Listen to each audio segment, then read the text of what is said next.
ABS-CBN magbabalik ngayon 2024.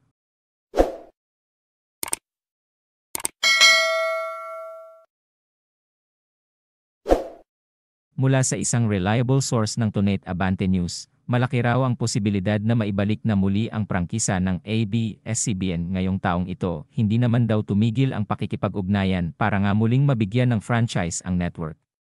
At dagdag pa sa source ng Tunate Abante, very possible raw na this year na ito maganap. Malaking factor rin daw ang magiging national election next year. Sa diumano'y posibleng pagbabalik ng prangkisa, pinaalala pa sa amin ng source namin kung di raw ba namin napansin ang binitawang statement ng mga ABS-CBN executive na, wait for the return or the comeback.